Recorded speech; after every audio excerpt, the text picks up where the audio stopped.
Donc, dans quelques instants, on va avoir deux groupes d'invités. C'est pour ça qu'il y a des enfants aussi qui sont là, qui restent, parce qu'il va y avoir une entrevue avec les enfants aussi dans quelques instants. Mais avant, est-ce qu'on peut accueillir chaleureusement une femme de Dieu, Evelyne Pinard?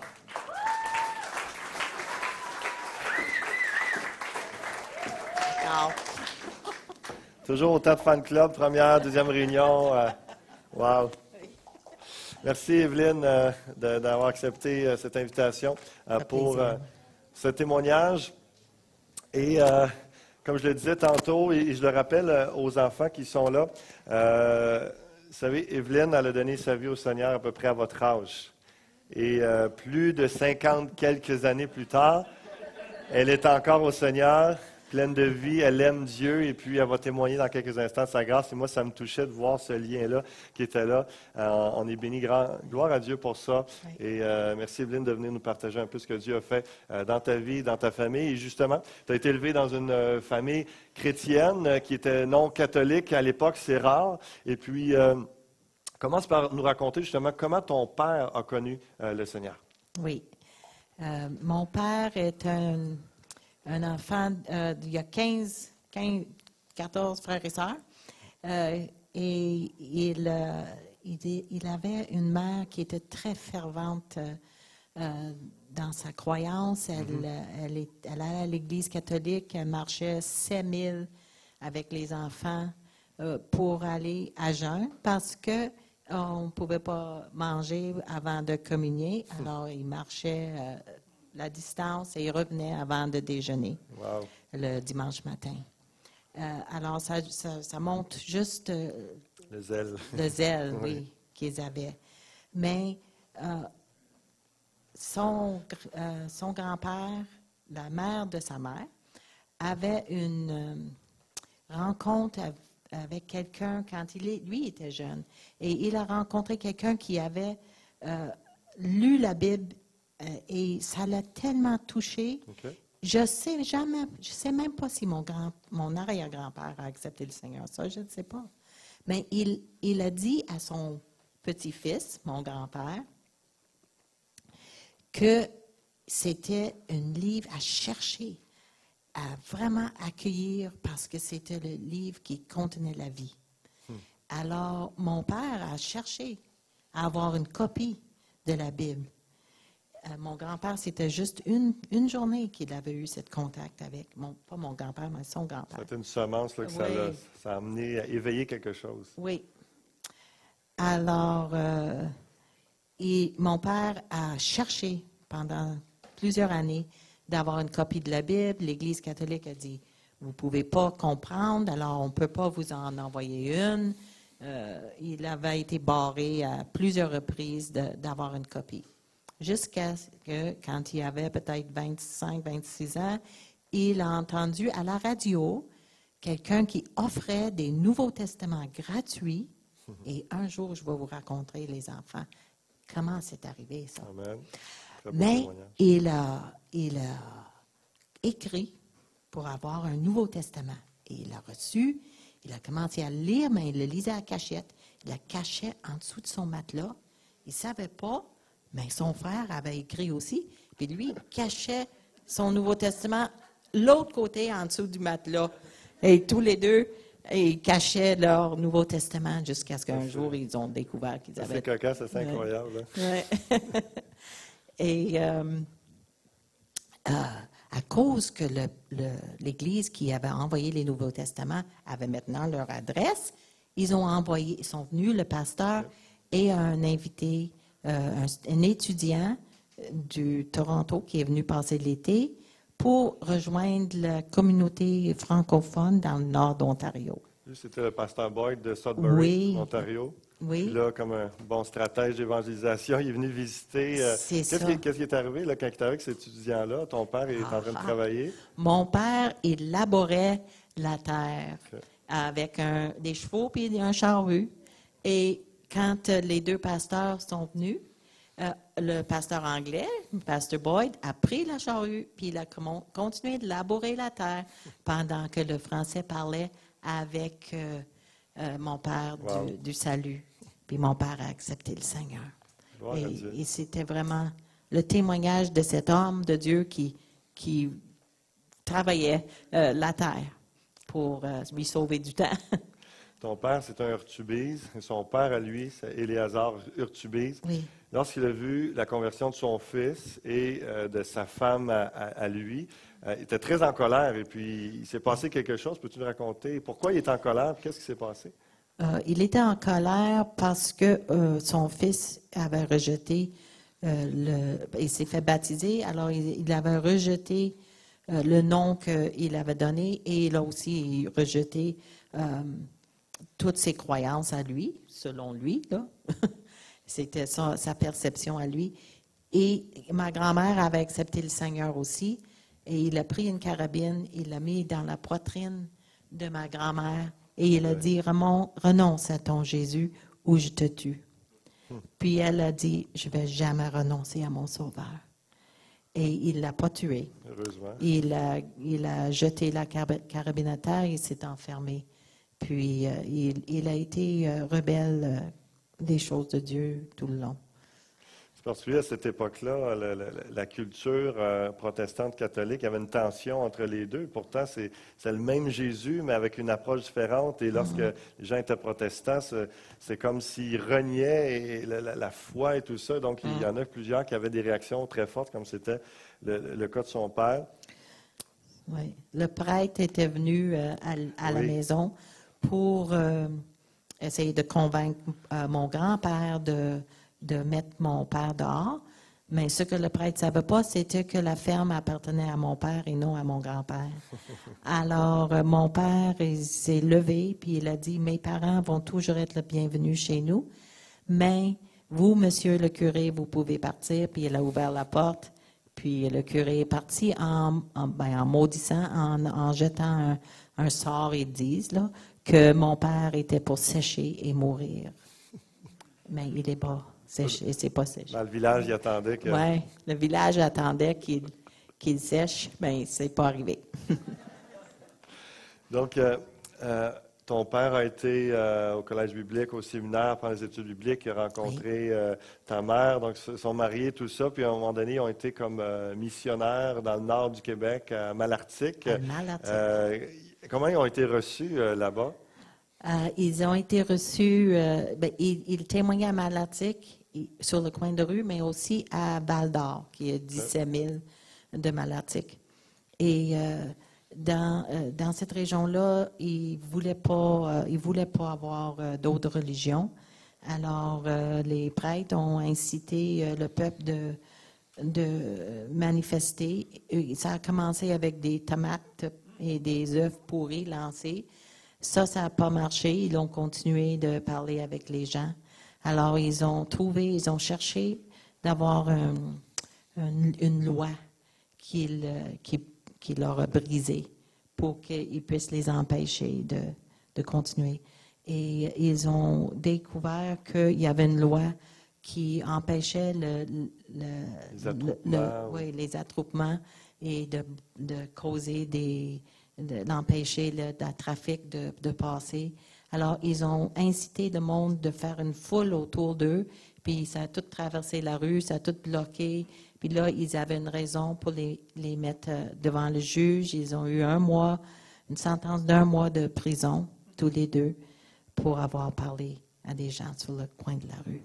Incroyable. Et ils ont resté en prison 2 semaines. 2 semaines. Et après ça, ils ont payé l'amende pour sortir. Puis à ce moment-là, ta sœur, elle a été un peu emprisonnée parce qu'elle était dans le ventre de ta mère à ce moment-là. C'était assez particulier. Oui, ma mère était 4 mois enceinte. Puis, alors, ma sœur était en prison avant de naître. Imaginez le contexte de l'époque, juste parce qu'il prêche l'Évangile très gentiment sur le coin de la rue. Et ça a continué à Valleyfield. Il y a eu d'autres persécutions. Oui, quand j'avais 3 ans, on a déménagé à Valleyfield. Il y a eu des persécutions de plusieurs sortes. Ils nous forçaient de quitter les loyers qu'on avait loués parce qu'on était protestants. Alors ça, c'est arrivé peut-être 5-6 fois par année, ou en tout cas plusieurs fois. Je ne sais pas combien de fois, j'étais trop jeune.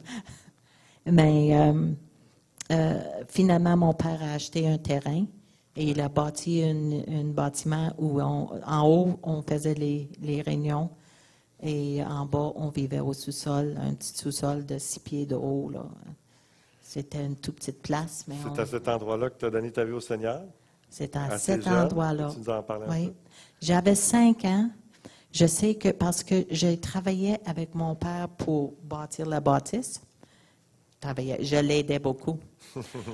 Mais il me parlait de Dieu et j'ai vraiment compris mon besoin d'un sauveur. Et j'ai donné ma vie à 5 ans.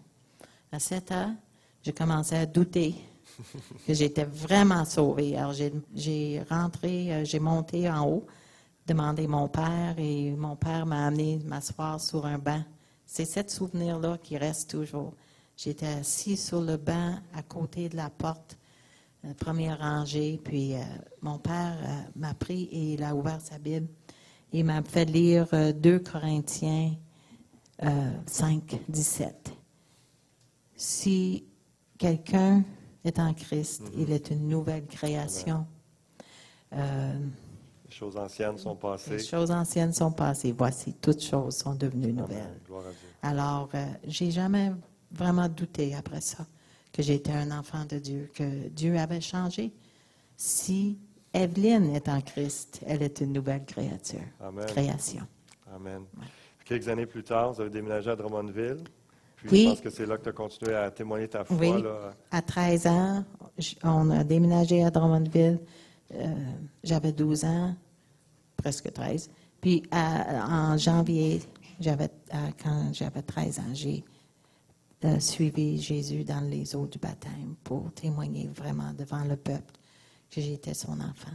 Amen. Comme on va voir dimanche passé, deux Prochain. dames. Dimanche prochain. Qu'est-ce que j'ai dit? Passé. La semaine passée, dimanche prochain, merci. C'est bon, vous écoutez bien. Dimanche prochain, on va avoir 2 dames qui vont passer par les eaux du baptême, témoigner de leur foi en Jésus-Christ, qui veulent suivre, s'engager à le suivre.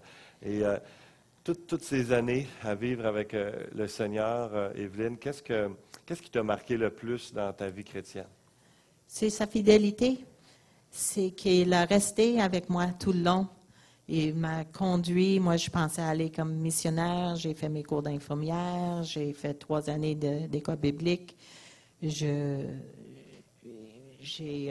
pas eu de grosses persécutions après qu'on a... à Drummondville, il y en avait un petit peu, mais pas beaucoup. Puis, on était des Anglais.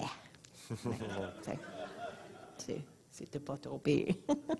Mais oui, je sais que Dieu a été fidèle tout le long.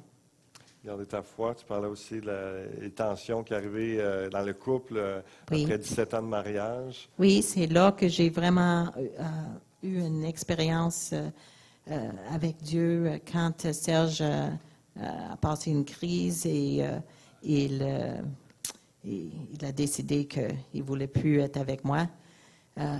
Dieu a resté et m'a parlé et m'a dit, fais-moi confiance, fais-moi confiance. À chaque fois que je criais à lui, c'est ça que j'entendais. Fais-moi confiance.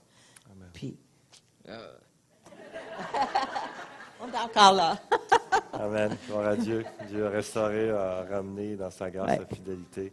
Merci, Evelyne. Est-ce qu'en ce dimanche d'Action de grâce, est-ce que tu peux nous partager une action de grâce ce matin? Mais je lui rends grâce et je le remercie tout le temps pour sa fidélité, mais aussi que mes enfants, mes 3 enfants, sont des enfants de Dieu maintenant. Amen. Ils ont tous donné leur vie au Seigneur. Amen. Ça, c'est une bénédiction pour des parents. On va juste compris ensemble, puis ensuite, on va passer à l'autre entrevue. Seigneur, merci pour ta parole, merci pour l'œuvre que tu as faite dans notre sœur Evelyne, d'avoir gardé dans la foi, d'avoir soutenu parmi toutes sortes d'épreuves, de persécutions, de bons et de mauvais jours. Seigneur Dieu, tu as été, pendant plus de 50 ans, tu as été fidèle, gracieux. Seigneur, et c'est tellement un honneur de pouvoir l'entendre. D'être là, à travailler, à couvrir avec elle, Seigneur Dieu, et de voir on puisse l'entendre témoigner de ta fidélité, de ta puissance, de ta bonté après toutes ces années.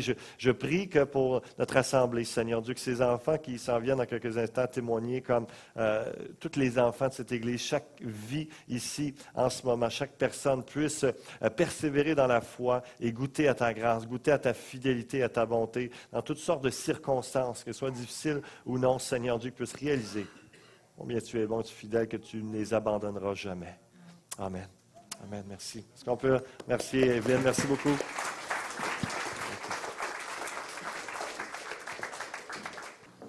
Merci pour ce beau témoignage, partage. Sans plus tarder, je vais inviter les 5 enfants à venir se présenter. On va avoir Annabelle, Elisabeth, Élisée et Joël et Maëla.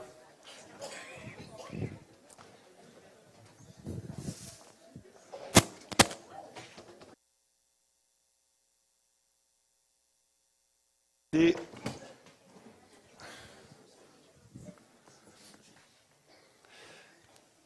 donc, je voulais que vous les présentez, je voulais qu'elle puisse donner le micro à Annabelle pour commencer.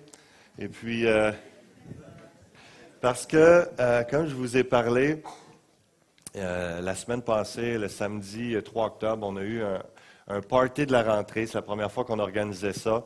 C'est ma fille Annabelle qui a eu d'abord l'inspiration. Je vous rappelle un peu le contexte.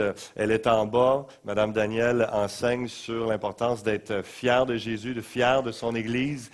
Et à la fin de la réunion, il y avait eu un appel. J'étais encore en train de prier pour une personne. Puis ma fille Annabelle, elle arrive. Et puis elle attend que je finisse de prier. Elle vient me faire un gros câlin à la fin. Puis j'étais tellement dans la présence de Dieu, sous l'onction de la prière. Je me mets à prier pour elle, intercéder. Puis je déclarais toutes sortes de choses, de prières, toutes sortes de bénédictions sur sa vie. Habituellement, ça prend quelques secondes. Puis elle dit Amen et elle s'en va. Mais elle restait là. Elle me serrait plus fort. Et c'est dans l'auto, lorsqu'on quittait, elle s'est mise à me parler du party de la rentrée. Donc, Annabelle, qui a 8 ans aujourd'hui, veux-tu... et juste avant, je veux juste vous lire 2 passages. Ensuite de ça, on va vraiment laisser la parole aux enfants, que je remercie d'être là.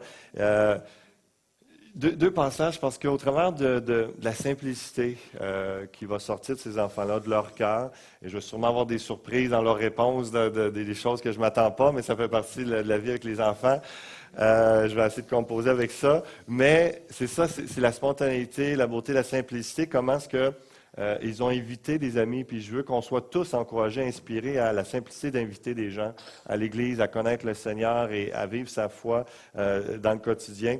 Et Matthieu, chapitre 11, au verset 25, c'est dit, « En ce temps-là, Jésus prit la parole et dit, « Je te loue, Père, Seigneur du ciel et de la terre, de ce que tu as caché ces choses aux sages et aux intelligents, et de ce que tu les as révélées aux enfants. Oui, Père, je te loue de ce que tu l'as voulu ainsi. » Et je voulais qu'on prenne un temps, à ce dimanche d'action de grâce, par leur témoignage, je dis merci Seigneur de t'avoir révélé aux enfants. C'est une représentation, hein? C'est pas parce que c'est les meilleurs, c'est simplement, ils étaient là, ils ont joué un rôle avec leurs parents, en particulier pour l'organisation du party de la rentrée. Il y a plus de 50 enfants chaque dimanche qui sont là et entendent, ont une révélation de Jésus-Christ et à leur façon témoignent et vivent l'Évangile. C'est vraiment puissant. Et Romains 1,16 dit, l'apôtre Paul dit, « Je n'ai point honte de l'Évangile, c'est la puissance de Dieu pour le salut de quiconque croit. » 2 Timothée 1,12, l'apôtre Paul dit, « Je n'en ai point honte en parlant de l'Évangile, car je sais en qui j'ai cru. » Et j'espère qu'on va être encouragés, inspirés dans ce sens-là. Donc, je ne sais plus où j'ai mis, juste là, la petite manette. Merci. Je vais vous me présenter un peu parce que ça va être plus facile de comprendre ce qui a pris place avec quelques photos. Donc, samedi passé, le party de la rentrée, il y avait plus de 45 enfants. Il y en avait 34 qui n'avaient jamais mis les pieds à l'église, qui n'ont pas des parents qui allent à l'église régulièrement. Donc, c'était vraiment quelque chose de phénoménal et Dieu a répondu. C'est une fête qui s'est été improvisée, inspirée comme ça. 2 semaines plus tard, ça s'est fait. Donc, en 2 semaines, on a eu vraiment une belle activité. On voit ma fille Annabelle qui est toujours un petit peu particulière, couchée pendant que tout le monde est assis. Juste pour dire qu'on travaille encore sur bien des choses. Elle grandit tranquillement. Donc, on a eu un moment de louanges pour commencer avec les enfants. Il y a eu un moment de bricolage où il y avait des versets tout mélangés avec des mots. Il a fallu qu'ils fassent un assemblage. On voit justement, là, Jésus lui dit, « Je suis le chemin, la vérité, la vie. Nul ne vient au Père que par moi. » Jean 14, 6, 1 Corinthiens 13, 13. Mais maintenant, donc, ces trois choses demeurent. La foi, l'espérance, l'amour. Mais la plus grande de ces choses, c'est l'amour. Si on regarde au centre, et Jésus les appela, il dit, « Laissez venir à moi les petits-enfants et ne les empêchez pas. » Donc, il y avait différents versets comme ça qu'ils ont pu apprendre au travers du bricolage. Ensuite de ça, il y a eu un film d'évangélisation suivi d'un temps de prière. On a fait passer un dessin animé, Reste la roche qui roule, qui parle de la résurrection de Christ. Et les enfants ont prié pour leurs amis invités. On voit Annabelle avec ses deux amis. On voit Amélia avec ses amis qu'elle avait invités. On voit Océane en haut avec ses amis. Élisabeth avec ses amis. Élisabeth qui est en train d'expliquer un jeu qu'on va faire. Ils sont en pleine action pour le jeu. Il y avait un jeu gonflable aussi à l'extérieur, a vraiment été apprécié. Vous voyez un peu la filée qu'il y avait. C'était bien spécial. On a eu un pizza Getty. On voit Maïla avec ses amis. Lindsay aussi qui est là. Anna Maude avec ses amis. Et je remercie aussi Luc Côté qui était là comme Gédéon. À la fin, il a remis un Nouveau Testament spécial à chaque enfant. Et ça a été vraiment une belle semence. On repartit avec plusieurs littératures chrétiennes. Donc, ça, je vais revenir tantôt à ça. Si on peut juste mettre le logo en attendant, s'il vous plaît. Donc, enfin, Annabelle, tu es prête? Oui. Donc, peux-tu nous raconter, Annabelle, pourquoi tu as eu l'idée du party de la rentrée? C'est parce que...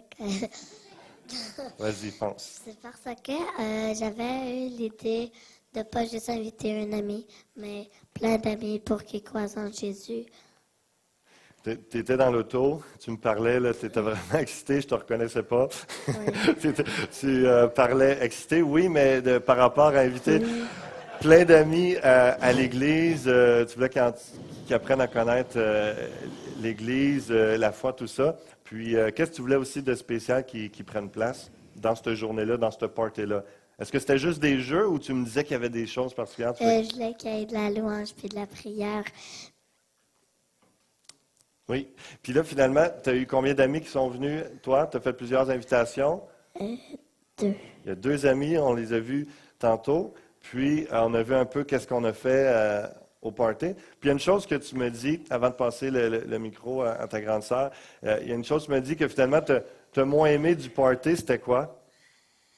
C'était que la prière, j'aurais voulu que ce soit en équipe de 2, puis ça soit plus longtemps.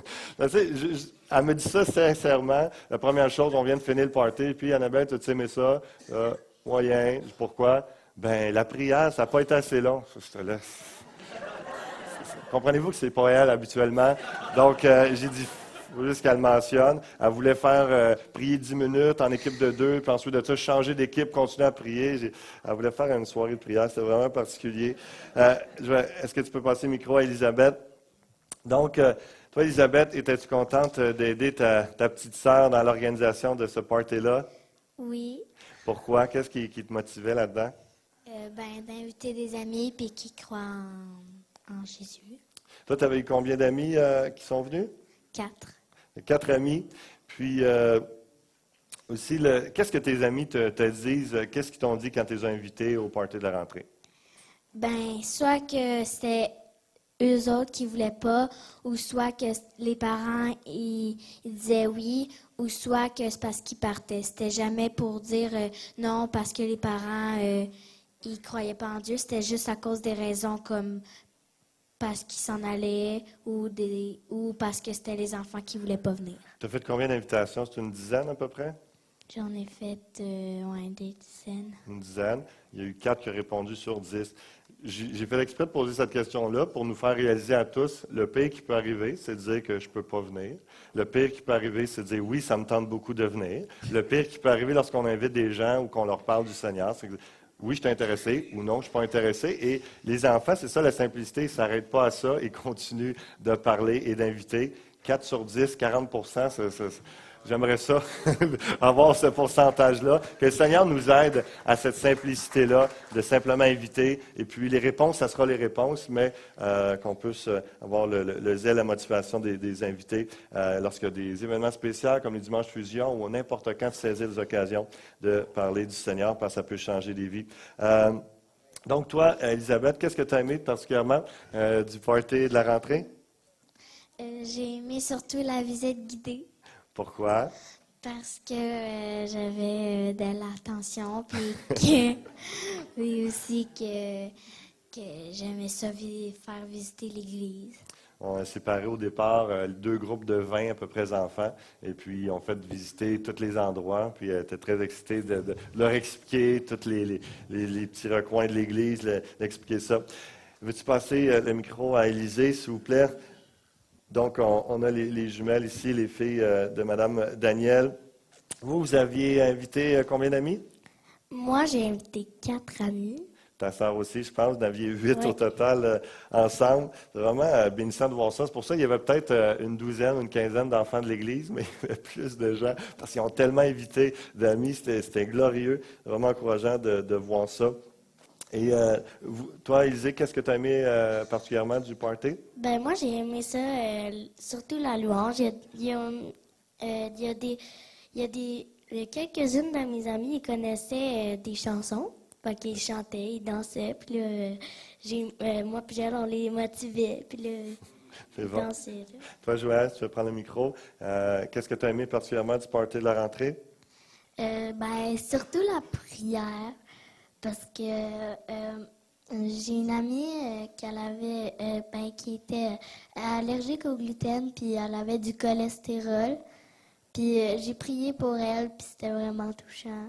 Parce que c'était la première fois que quelqu'un priait sur elle. Amen. Jésus, c'est qui pour toi, Joël? Le Créateur, mon Sauveur, mon Dieu. Amen. Toi, Élisée, Jésus, c'est qui pour toi? C'est tout pour moi. C'est ça. C'est bon. Veux-tu passer le micro à Maïla? Maïla Poirier. Est-ce que... Toi, tu avais combien d'amis, Maïla, qui sont venus? Une amie. Il y a une amie. Tu as fait quelques invitations. Il y en a une qui est venue. Ça, c'est merveilleux.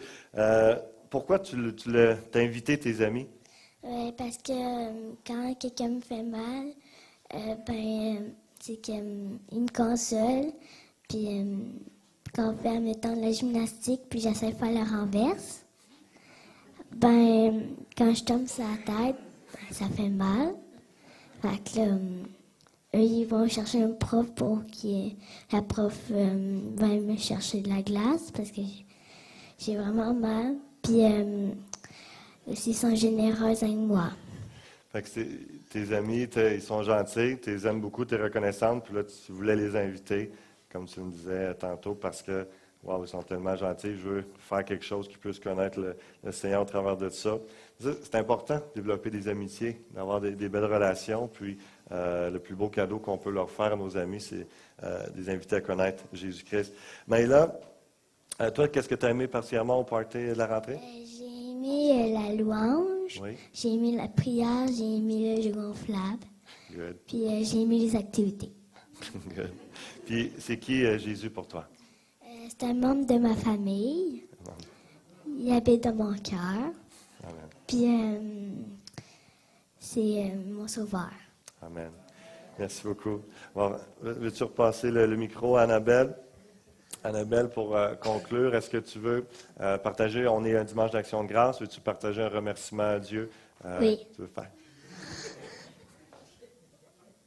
Vas-y. Je remercie Dieu pour c'est comment? Les 88. Les 34 amis? Oui, les 34 amis. Je remercie Dieu pour les 34 amis et pour qu'ils connaissent Dieu, qu'ils viennent avoir Amen. Merci, Annabelle. Elisabeth, est-ce qu'il y a un verset de la Bible particulièrement, il y a une petite Bible juste là? Ah, tu l'as? Ok, excusez. Je ne la voyais pas. Y a-t-il un passage de la Bible que tu as appris dernièrement, puis c'est vrai que ce soit à l'église ou à la maison, ils apprennent toutes sortes de versets, puis je me suis dit, ce serait bon qu'un des enfants nous partage un de ces passages-là. Puis c'est sa mère qui a écrit sur un petit tableau de tâches à faire, il y a un temps de lecture qu'elle encourage à faire, puis elle a suggéré le psaume 139. Et est-ce que c'est... Je pense que c'est tout le psaume que tu aimais. Oui. Puis là, tu vas nous lire quoi? De 1 à 6. Donc, le passage est versets 1 à 6. On t'écoute. Éternel, tu me sondes et tu me connais. Tu sais quand je m'assieds et quand je me lève. Tu pénètres de loin ma pensée. Tu sais quand je marche et quand je me couche. Et tu pénètres toutes mes voies.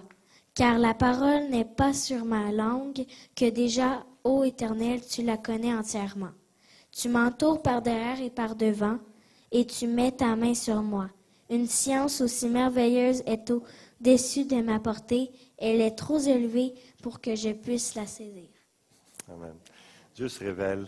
Il y a plein de mystères à propos du Seigneur, mais Dieu se révèle et il y a un plan précis pour chacune des vies. Merci, Elisabeth. Est-ce que tu as une action de grâce, un remerciement que tu veux partager? Moi, je remercie Dieu pour Pour Madame Daniel. pour Madame Danielle et, C'est ça qu'elle m'a dit ce matin, mais elle l'a oublié.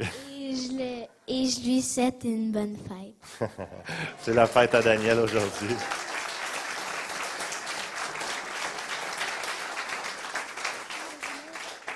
Donc, elle était reconnaissante au Seigneur pour notre directrice d'éducation chrétienne, parce qu'elle est très bénie de ce qui se prend en place. Puis, c'est pas moi qui ai soufflé la réponse. Ce matin, c'est ce qu'elle m'a dit, mais là, elle avait un blanc. Élisée, donc, il y a eu Awana vendredi passé qui a commencé, le club Awana. Il y a quelques photos que je voulais présenter avant qu'on laisse Élisée et Joël nous en parler un petit peu. Donc, le club Awana, encore une fois, qui va être aux 2 semaines, les vendredis, aux 2 semaines. Il y avait plus d'une quarantaine d'enfants encore, et puis avec une dizaine de moniteurs. Merci beaucoup à toutes les personnes qui sont impliquées. Encore merci une fois à Mme Danielle qui a initié ça dans son Fall Leadership avec une belle équipe. Donc, au rez-de-chaussée, en bas. Vous voyez les 4 équipes de différentes couleurs. C'est pour le moment de jeu. Le thème pour cet automne, Jésus lui dit, « Je suis le chemin, la vérité, la vie. Nul ne vient au Père que par moi. » Jean 14, verset 6. Il y a des enseignements, de la louange avec les enfants dans chacun des clubs-là. Il y a des moments de jeu, comme vous voyez en ce moment autour de ce qu'on appelle le carré Awana. Et il y a un moment comme ça aussi, parce qu'il y a un cahier en couleur, ils passent au travers de ça, ils ont des versets à apprendre, ils ont des leçons, et puis les enfants vraiment apprécient ces moments-là. Ils ont des récompenses avec leur cheminement, chacun va à leur rythme, c'est vraiment bien personnalisé. Et puis, je voulais rendre grâce au Seigneur aussi pour toutes les personnes qui s'impliquent. On voit, c'était vraiment bien réparti, tous les locaux sont utilisés. Et j'avais demandé au départ, lorsque ça a parti, que des grands-mamans ou des grands-papas se lèvent. Puis je veux remercier grand-maman Carmel, grand-maman Sylvie, grand-maman Sonia, qui se sont impliqués d'être là, attentives avec les enfants pour leur apprendre des versets, les écouter lorsqu'ils doivent essayer de le dire par cœur, certains versets, pour les faire passer à une autre étape. C'est vraiment bénissant. Il y a aussi toutes sortes il y a des parents, il y a des jeunes adultes qui sont impliqués avec les enfants, c'est merveilleux. Donc, on voit Nadia, Alexandre, on voit Véronique qui est au fond aussi. Plusieurs personnes qui ont servi. Il y avait plusieurs personnes et il me semble qu'il y avait autre chose, mais on ne les voit plus. Donc, c'est bon, les enfants vont nous en parler. Donc, Élisée, comment ça a été le Club Awana qui a commencé vendredi? C'était le fun, là, parce qu'on faisait plein de jeux, puis aussi on faisait le temps de cahier, puis c'était super parce qu'à chaque page qu'on faisait, le moniteur, il signait. Fait qu'on pouvait avoir un 50 cents à Wana. Il y a un magasin Wana pour encourager les gens, les enfants à aller loin et à apprendre leurs leçons. Il y a des dollars Wana, puis donc un peu comme l'argent Monopoly, mais à Wana, puis ils peuvent aller chercher des récompenses au temps de semaine. Toi, Joël, comment as-tu aimé Awana vendredi? J'ai vraiment aimé ça, là. C'était super parce que je voyais tout le monde dans les jeux, ils s'amusaient, ils étaient contents. C'était un beau moment de journée. J'ai plus aimé le temps de cahier parce que nous, on apprenait des versets par cœur, puis là, j'ai essayé encore un peu. Ouais, gloire à Dieu. Il y a la fête du Roi des Rois qui s'en vient bientôt, le 31 octobre. C'est le remplacement d'une alternative à Halloween. Veux-tu nous parler un peu, parce que ça s'en vient, puis je sais que vous avez hâte, la fête du Roi des Rois. Qu'est-ce qui se passe? C'est à la place de l'Halloween, en fait, que Jésus il est là, puis on se déguise. Le thème cette année, c'est la lumière. On peut mettre des lampes de poche, des trucs qui brillent, là. Est-ce que tu as une action de grâce pour terminer ce matin, cette entrevue? As-tu une action de grâce, un remerciement que tu veux faire à Dieu? Oui. Je sais que c'est déjà dit, mais merci pour ma mère. Élisée, as-tu une action de grâce aussi que tu veux élever? Merci pour Jésus parce qu'il a donné il a tout fait. Merci pour Dieu parce qu'il a tout fait les personnes chrétiennes dans le monde. Puis Amen. c'est ça, là. Merci. Maïla, on a terminé cette entrevue. Est-ce qu'il y a des trucs à faire à chaque semaine avec le ministère d'Éducation chrétienne F-Fusion? Tu veux-tu nous donner un exemple de ce que tu as fait cette semaine? Les 30 trucs. Il y a les 30 trucs, c'est la thématique en ce moment. Puis c'était quoi qu'il fallait que tu fasses cette semaine? Faire nos leçons avec excellence. Faire vos leçons avec excellence. Puis as-tu réussi à le faire? Oui. Oui, bravo.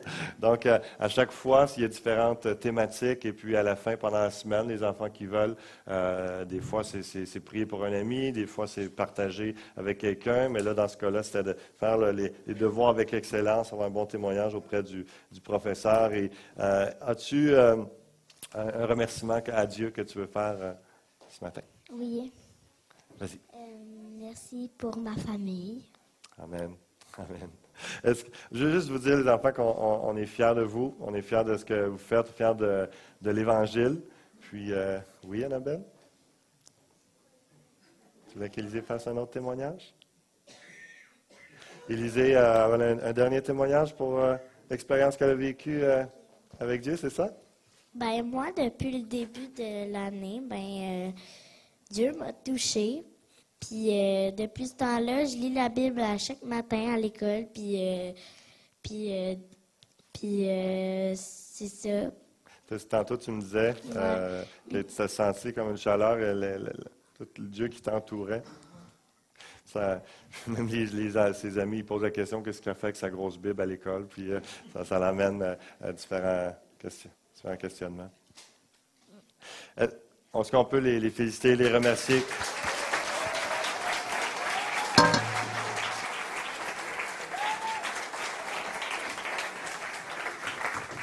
Merci beaucoup. Donc, les enfants peuvent aller rejoindre les autres amis en bas. Ils vont continuer avec notre temps de leçon. Et sans plus tarder, je vais inviter notre frère Raymond Lesage pour la parole.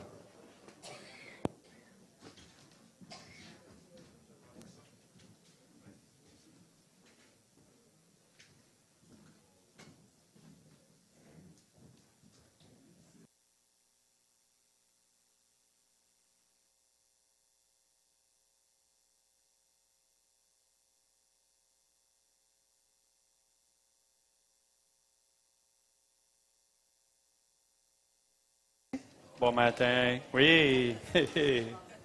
Bon matin. Bon matin. Bien, un petit message pour le jour de l'Action de grâce. Hein? Ça va comme bien. Hey, est-ce qu'on peut vraiment redonner une bonne main d'applaudissements pour le témoignage d'Evelyne, le missionnaire qui a été son père, le grand-père, les enfants, un peu plus fort que ça, là. Wow, ouais. Ouais. Ouais. Magnifique, magnifique. J'aime tellement ça, entendre des témoignages, parce que on est encore capable aujourd'hui de dire que Dieu est vivant, que Dieu fait encore des choses. Je me rappelle, lorsque j'allais à l'église, petit garçon, j'avais l'impression que Dieu était mort. Parce que moi, je rentrais mort et je ressortais mort. À un moment donné, je rentrais dans une église où je voyais que les gens étaient vivants. Et quand je suis sorti de là, moi aussi, j'étais vivant. Mais quand j'étais rentré la première fois, j'étais mort, eux autres étaient vivants, puis quand je suis sorti, moi aussi, j'étais vivant comme eux. Le message de l'action de grâce est... Le texte de ce matin, c'est le psaume 100, qui est justement un psaume d'action de grâce. D'abord, pour le peuple juif, c'était des fêtes, des cantiques qui sortaient justement en rapport avec les fêtes, puis ils étaient nombreuses.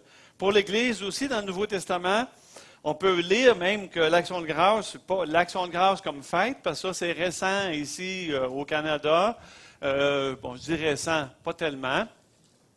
En 1621, je dirais Samuel de Champlain avec sa petite bande et puis les autres Amérindiens qui étaient dans la gang avec eux ont justement célébré l'action de grâce pour le fait qu'ils ont passé à travers l'hiver rigoureux et puis finalement ils avaient réussi à avoir assez de nourriture pour ne pas mourir parce que ça n'a pas été facile au début.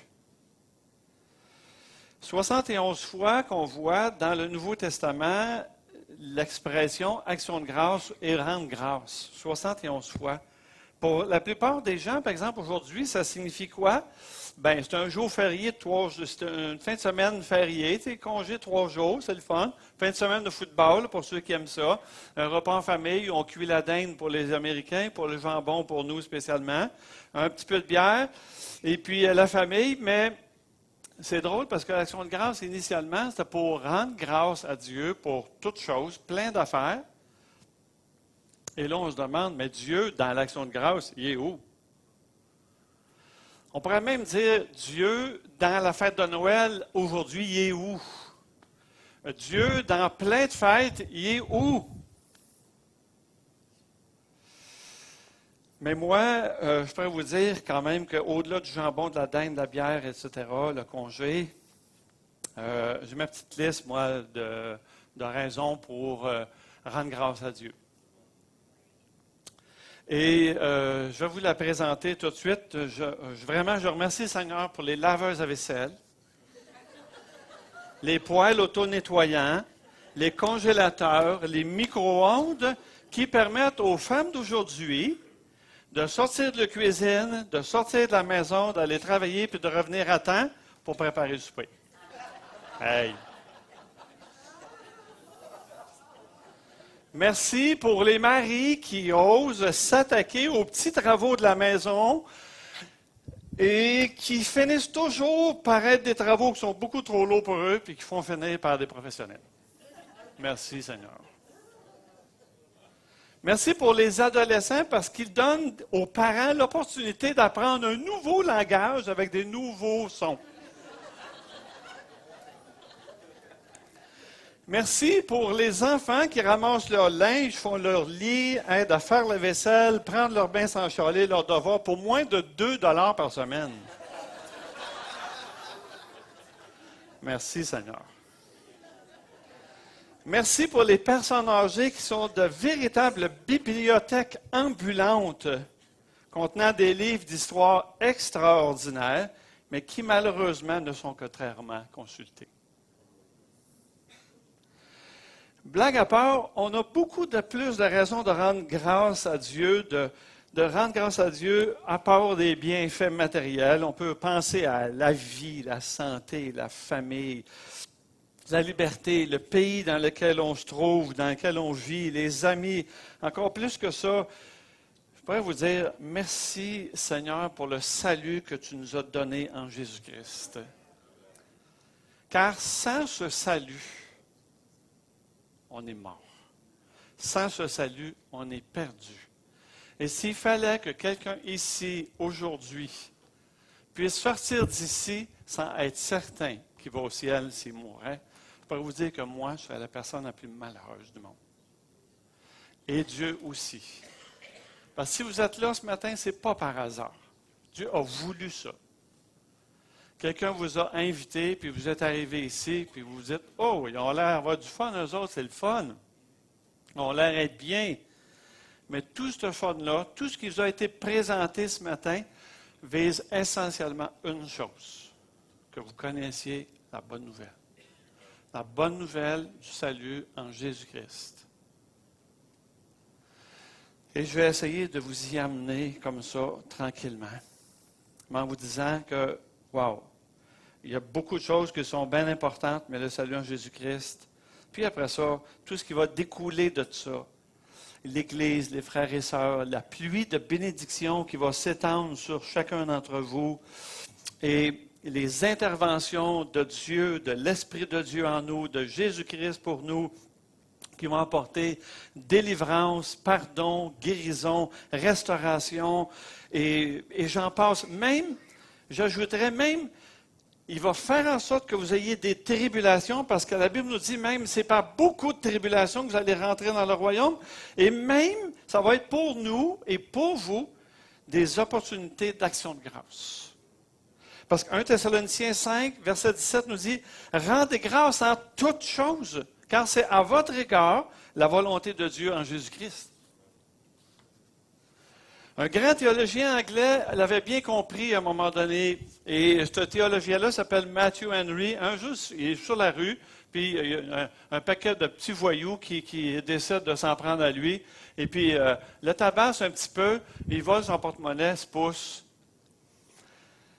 Alors, chez eux, dans son journal, au cours de la fin de la journée, dans son petit journal personnel, il est écrit, regardez comment est-ce qu'il a compris ça, lui. « Merci Seigneur que jusqu'à ce jour, je n'avais jamais été volé. Je te rends grâce aussi parce qu'ils m'ont tout pris, mais ils m'ont laissé la vie. Ils m'ont pris l'argent, mais j'en avais pas beaucoup. Puis je te remercie aussi que c'est moi qui ai été volé et non pas moi qui ai volé. » Voyez-vous, comment est-ce qu'on est capable de virer toutes les choses en une possibilité de rendre grâce pour toutes choses? C'est magnifique, ça. Rendre grâce à Dieu pour ces pionniers qui sont venus. Ils sont venus ici avec presque rien, hein? Ça a pris 3 bateaux pour que les premiers colons s'en viennent ici, mais il y en a un qu'un qui s'est rendu.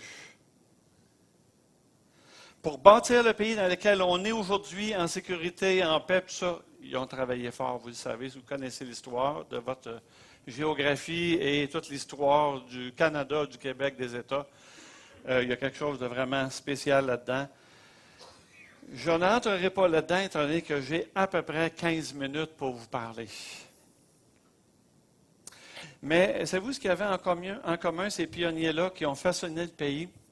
Bien sûr, le goût de l'aventure, le courage, le désir de travailler fort, mais ils avaient aussi une foi inébranlable en Dieu.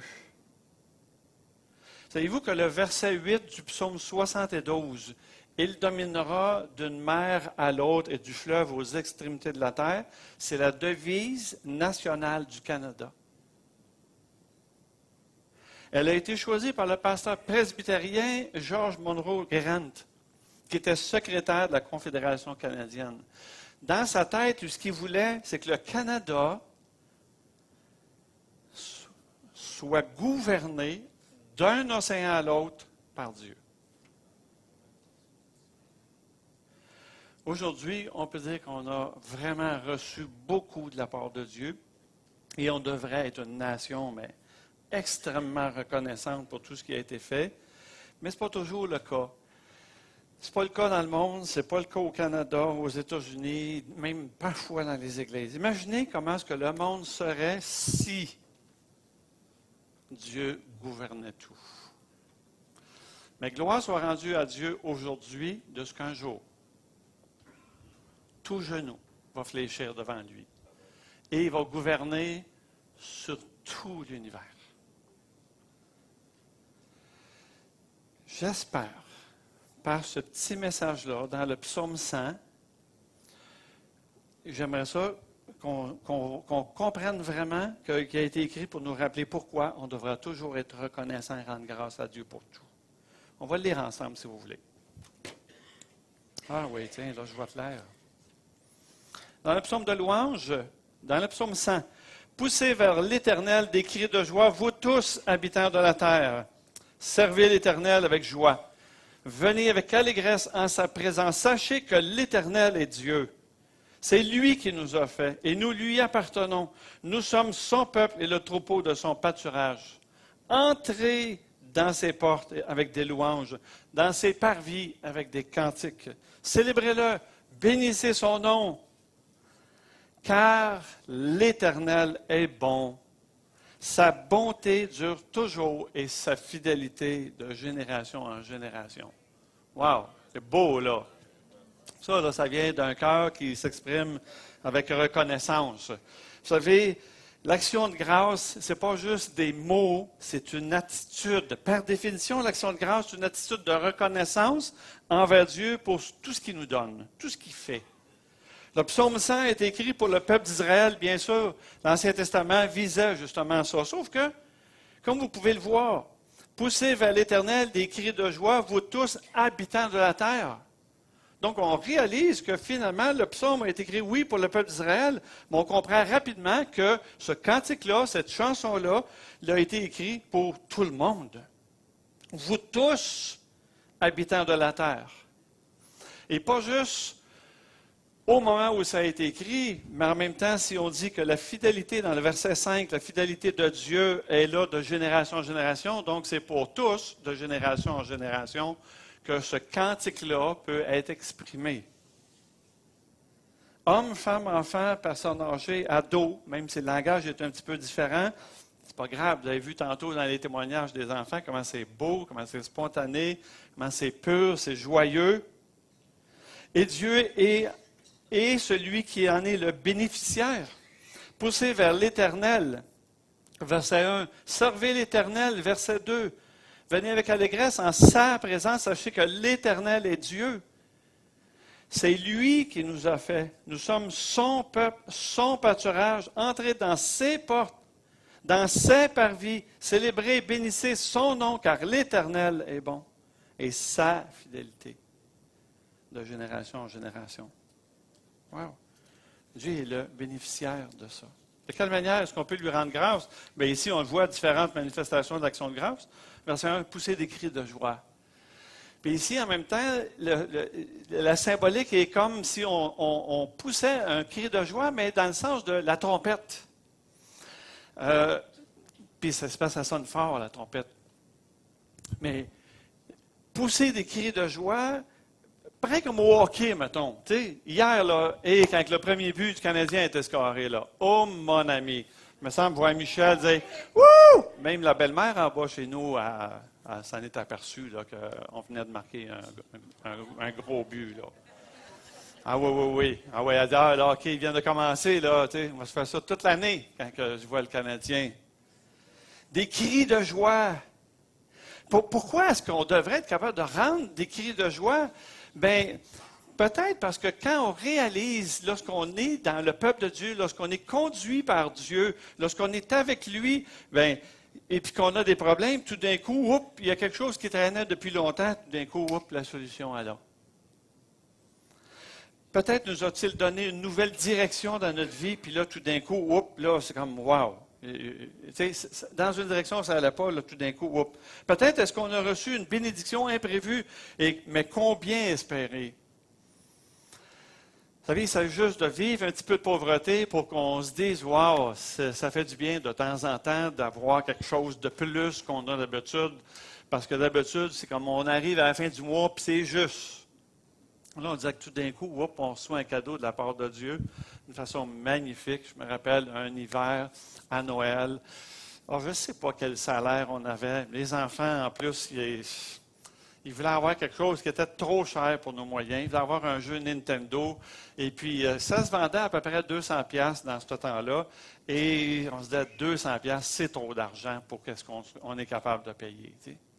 Mais on se disait, Dieu a peut-être bien faire quelque chose, ou nous donner de l'argent. Puis, même chose, Sonia aurait aimé ça, avoir un petit peu de linge nouveau pour la période des fêtes. Puis, finalement, ben c'est ça. On a dit aux enfants, une fois, il y a quelqu'un qui nous appelle, IGA, Et ce IGA-là nous appelle.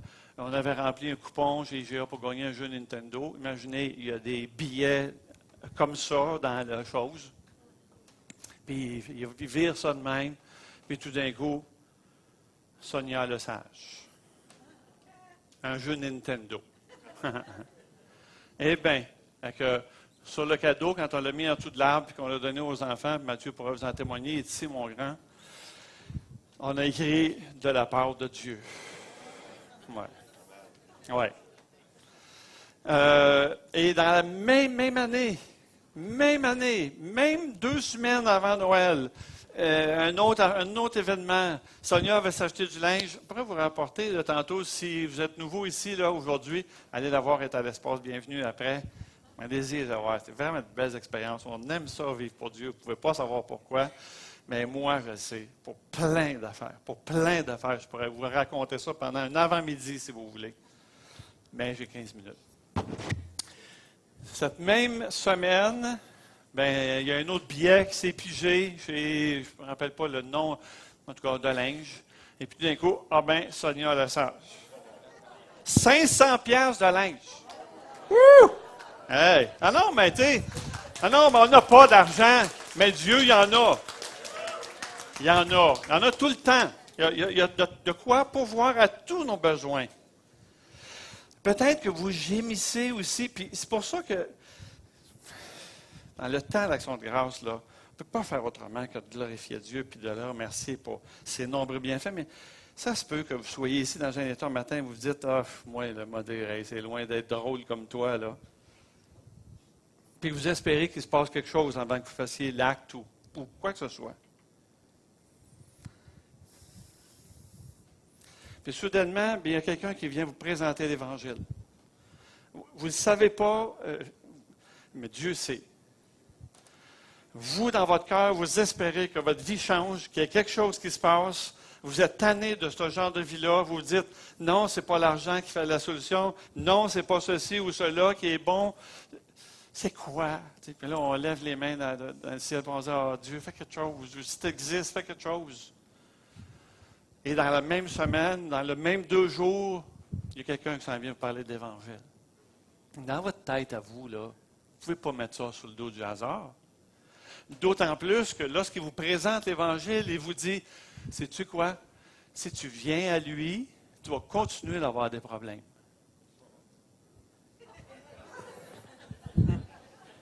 Tu vas continuer d'avoir de la misère, mais tu ne seras pas tout seul.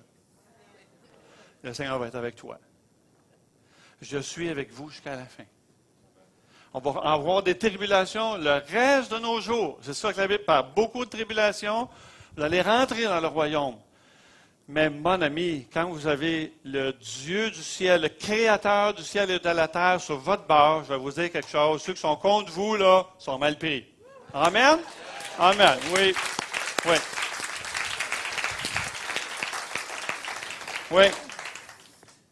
Oui. Servez l'Éternel avec joie. Poussez des cris de joie, oui, mais servez l'Éternel avec joie. Éphésiens 5, 19, 20. Rendez continuellement grâce à Dieu pour toutes choses à Dieu le Père.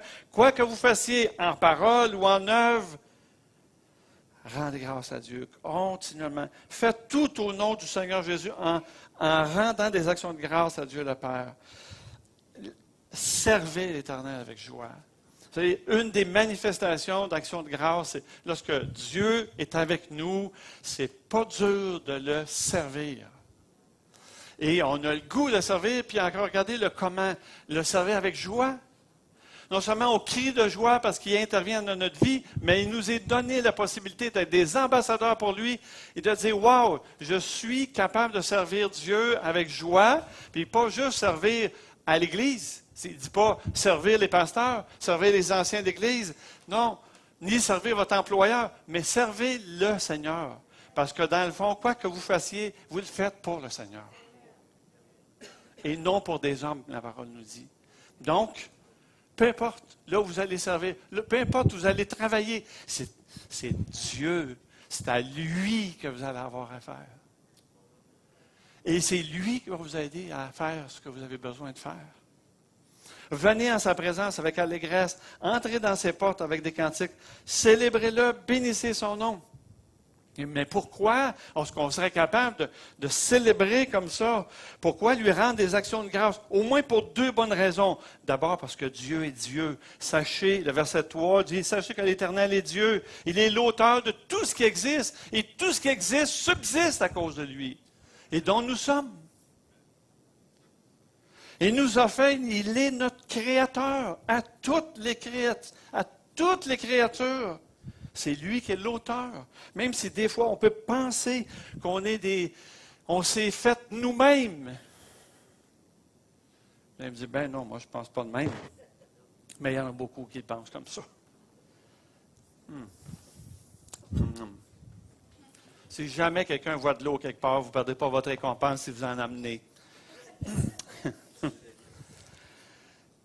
Il nous a fait, il est notre créateur, il nous a fait comme on est, avec la grandeur qu'on a, le cerveau qu'on a, le talent qu'on a, le nez qu'on a, le caractère. Et savez-vous quoi? Le Seigneur, non seulement il est l'auteur de qui nous sommes, mais il est aussi celui qui va continuer de faire qui nous sommes.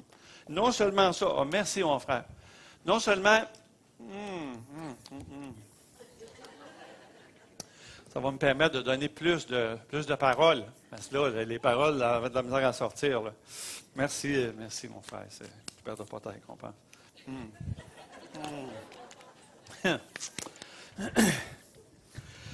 Il va continuer même de travailler ça avec nous. Dieu nous prend là où on est, puis il façonne à l'image qu'il le veut. Chacune des personnes. Et je vous regarde un matin, là, beau, là, ça n'a pas d'allure.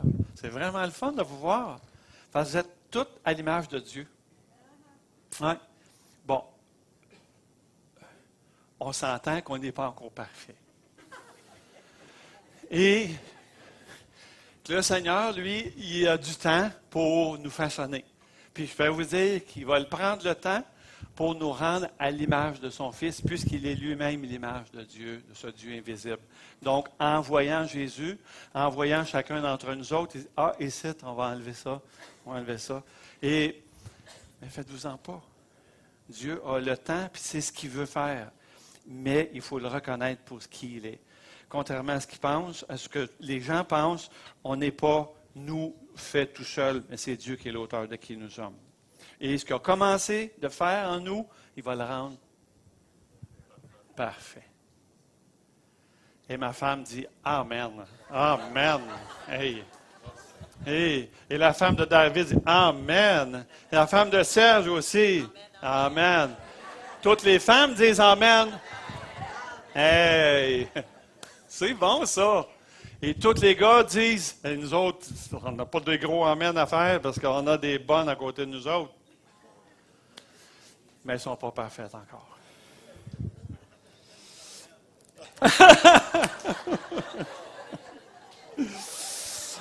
Alex Haley, je ne sais pas si vous avez déjà vu la série Racine, au route en anglais. C'était une série qui était vraiment extraordinaire. Une série sur l'esclavage des Noirs aux États-Unis, et dont celle de la famille de l'auteur. D'ailleurs, c'est ce qui l'avait inspiré. Un jour, il a mis dans son bureau, parce qu'il a continué à être écrivain, puis auteur, puis tout ça, puis finalement, il a mis un beau poster sur son bureau. Et c'était une belle grande clôture, puis sur le dessus d'un des poteaux, il y avait une tortue. Il n'y avait rien d'écrit sur ce poster-là.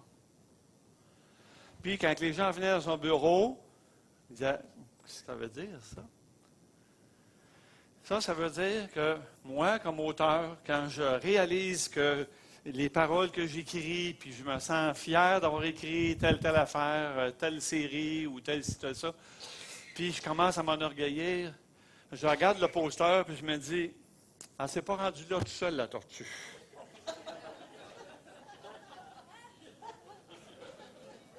Comprenez-vous ce que je veux dire? Si un jour, il vous vient à l'idée de faire la même chose, pensez à la tortue, mais cette tortue-là va vous faire penser à quelque chose d'autre. Là où nous sommes aujourd'hui, on peut en être très content, très reconnaissant au Seigneur, mais dites-vous, c'est ça, reconnaissant au Seigneur. on n'est pas là où nous sommes aujourd'hui sans que lui ait été l'auteur et celui qui a intervenu pour qu'on soit là aujourd'hui, assis là dans la présence de Dieu avec des frères et des sœurs en Jésus-Christ et assuré d'avoir une destinée éternelle en lui. Hey. Il n'y a pas longtemps, je parlais de ce que le Seigneur était pour faire dans l'Église. J'étais excité de ça. Mais je me disais, ça, c'est rien à côté de ce qui s'en vient de l'autre bord. Est-ce que vous êtes capable de vous imaginer, juste en lisant la Bible, qu'est-ce qui va se passer au retour de Jésus-Christ? Caroline, ça vous excite-tu un peu, ça? Moi, là, je vais vous dire, là, mon cœur se remplit de joie, rempli de reconnaissance, parce que là, on va tous s'en aller en même temps. Ceux qui sont morts en Jésus-Christ et nous, les vivants, nous allons être changés en un instant. Et on va s'en aller à la rencontre du Seigneur dans les airs et on va être avec lui pour l'éternité. Essayez de vous imaginer ça. Vous n'en avez pas d'idée. Ça va être 1000 fois plus beau que ce que vous pouvez supposer ou même espérer. Ben oui, Dieu est Dieu. Il est magnifique, il est grand. Et la Bible nous dit dans le passage, nous lui appartenons. Imaginez. Il est le maître à tous. On est son peuple, il est roi. Nous sommes son troupeau, il est notre berger. Et comme David le disait dans le psaume 23, l'Éternel est mon berger. Il me conduit dans le vert pâturage. Il me conduit près des eaux paisibles. Je ne manquerai de rien. Il m'aide, il dresse devant moi une table devant mes adversaires. Pas de problème avec lui.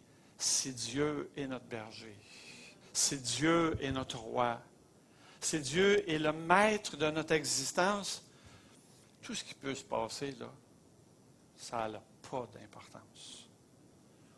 Parce qu'il nous a dans sa main, puis il nous garde. La Bible nous dit qu'il n'y a rien qui va pouvoir nous ravir de sa main. Amen? On va aller un petit peu plus vite. La deuxième bonne raison, dans le fond, c'est que Dieu est toujours bon. Dieu est bon, toujours fidèle de génération en génération. Dieu est bon quand il y a du soleil, Dieu est bon quand il y a de la pluie. Dieu est bon quand il y a de la santé, Dieu est bon quand il y a de la maladie. Même s'il permet la mort, Dieu est bon. Amen. Okay. Dieu est bon quand j'ai un bel emploi, puis quand l'emploi me forme dans mon caractère et j'ai de la misère à l'exécuter, puis même qu'il me demande d'en faire plus, Dieu il est bon de me mettre dans ça. Pourquoi? Parce qu'il veut que je devienne quelqu'un à l'image du Seigneur Jésus et qu'à travers cette image-là, je sois capable de témoigner de lui, de ce qu'il est, la grandeur qu'il a, pour atteindre justement les gens, pour les conduire à son royaume. Donc, oui, on va endurer des affaires. Dieu est bon quand j'ai un bel emploi.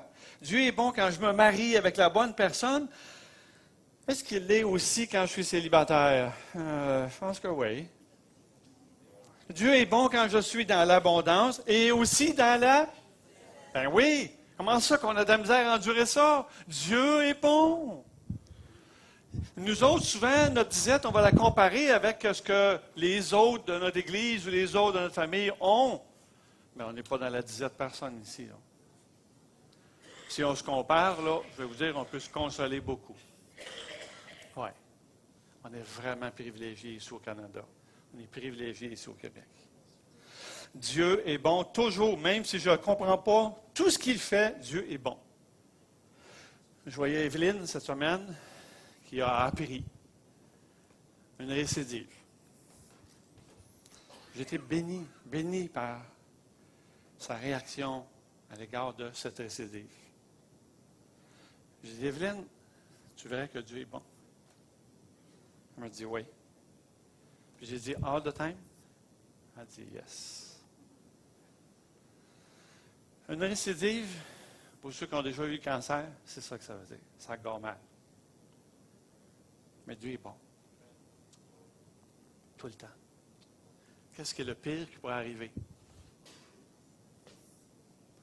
Elle s'en aille avec le Seigneur. Puis on va tous aller le rejoindre, là. Amen? Si Dieu veut autre chose, s'il veut un miracle, s'il veut une guérison, amen. Dieu est bon. Il peut faire ce qu'il veut, quand il veut, comme il veut. C'est lui, Dieu. Il fait ce qu'il veut.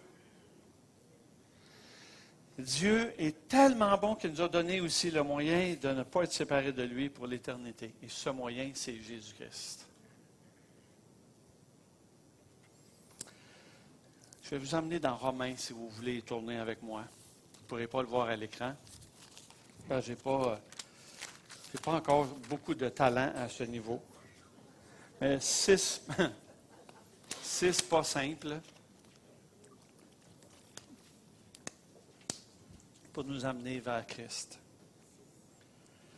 Romains, dans le chapitre 1, verset 16, ça nous dit « Je n'ai pas honte de l'Évangile », je l'entendais tantôt, c'est une puissance de Dieu pour le salut de quiconque croit. L'Évangile, c'est la bonne nouvelle. La bonne nouvelle, elle vient faire contraste avec une mauvaise nouvelle. Mon deuxième pas, dans le fond, ce que je dois comprendre, c'est dans Romains 3, le verset 23. Romains 3, 23, « Car tous ont péché et sont privés de la gloire de Dieu. » Tous, ça veut dire tous. Il n'y a personne de parfait sur la terre, donc il n'y a personne qui mérite d'être dans la gloire de Dieu à la fin de sa vie. Personne. Romains 6, verset 23, ça nous dit, non seulement on est privé de la gloire de Dieu, mais dans 6, 23, ça nous dit, car le salaire du péché, c'est la mort. Ça, c'est ce qu'on mérite pour nos péchés. Maintenant, si vous avez des doutes sur le fait que vous avez déjà péché, je ne suis pas sûr, mais admettons, vous avez l'air parfait, là, vous avez des bonnes personnes, puis tout ça, puis vous pensez que Dieu, dans le fond, je vais mettre ça dans une balance, là, puis il va peser ça, le bien, le mal, puis ce qui va peser le plus lourd, c'est ce qui va vous amener au ciel ou en enfer. Non. Un seul péché nous sépare de la gloire de Dieu. Comme une seule pomme nous amène à comprendre dans l'arbre que c'est un pommier. Un seul péché dans notre vie, soit en pensée, en action, même en omission, si quelqu'un sait faire le bien et qu'il ne le fait pas, il pêche. Bien, admettons que vous en auriez fait seulement 3 dans une journée. Au bout de 365, on est rendu à plus de 1000 péchés. Et si vous vous rendez à 90 ans, vous êtes rendu à 90 000 péchés. Et ces 90 000 péchés-là, vous allez être capable de dire à Dieu, moi, je mérite d'aller au ciel? Ben non. La Bible nous dit qu'on est séparé de Dieu. Le salaire du péché, c'est la mort. Mais le don gratuit de Dieu, c'est la vie éternelle. Hop.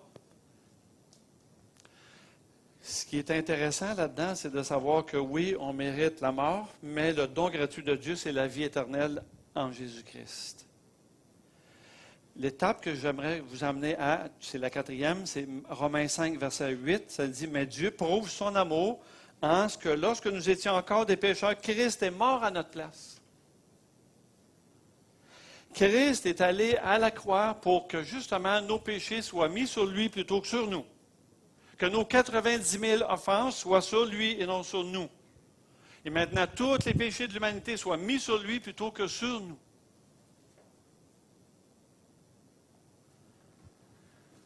Et c'est un cadeau que Dieu nous fait. Quand Jésus-Christ est venu sur la terre, son intention, son intérêt, c'était justement de payer cette dette-là à notre place, de payer ce que méritaient nos péchés, pour qu'on soit toujours dans la présence de Dieu, qu'on soit à la fin de notre vie, et même avant, qu'on soit sûr qu'on va toujours rester en communion avec lui, pour être capable de louer, puis rendre des actions de grâce à Dieu tout le temps. Et Dieu a accepté que Jésus-Christ porte nos péchés, les péchés de nous tous, sur la croix. Donc, si un jour vous refusez, parce que Dieu va accepter que vous fassiez ce choix-là, que vous refusiez que Christ ait payé à votre place, vous allez payer pour vos péchés. Mais ce n'est pas parce que Dieu aura voulu ça, mais parce que vous aurez décidé que vous ne voulez pas. Moi, je me suis déjà fait dire par quelqu'un, « Je vais m'arranger avec lui, moi. » Non, c'est lui qui va vous arranger, je peux vous le dire, moi. Ouais. Puis pas parce qu'il voulait vous arranger, parce qu'il vous avait arrangé tout ce que vous aviez besoin de savoir. Dieu prouve son amour en ce que lorsque nous étions encore des pécheurs, Christ est mort pour nous. Christ est mort à notre place. Maintenant, Romains 10 nous dit, verset 13, « Car quiconque invoquera le nom du Seigneur sera sauvé. » Ça nous dit finalement, si vous croyez ce que Jésus a fait à la croix pour vous, personnellement, le jour où vous le faites, vous devenez des enfants de Dieu, vos péchés sont pardonnés, une nouvelle vie commence. Le Seigneur vous dit, aujourd'hui, là, si vous faites ça, quiconque, vous demandez au Seigneur, Seigneur, donne-moi ça, le pardon de mes péchés, donne-moi la vie éternelle. Je crois que Jésus-Christ est venu mourir à la croix pour mes péchés. Le Seigneur dit, je vais vous donner la vie éternelle. Quiconque invoquera le nom du Seigneur sera sauvé. Quiconque. Petit pécheur, grand pécheur, gros, moyen, anglais, français, tous les pays, toutes les langues, le Seigneur veut atteindre tout le monde pour lui dire, voici comment vous pouvez être sauvé.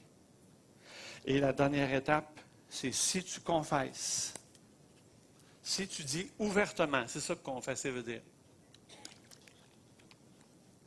Si tu confesses de ta bouche le Seigneur Jésus, si tu crois dans ton cœur que Dieu l'a ressuscité des morts, tu seras sauvé.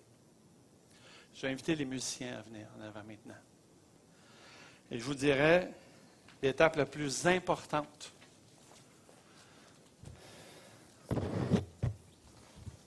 elle est maintenant. Parce que on va chanter un cantique à la croix. Aujourd'hui, vous pouvez prendre cette décision-là de venir aujourd'hui à la croix.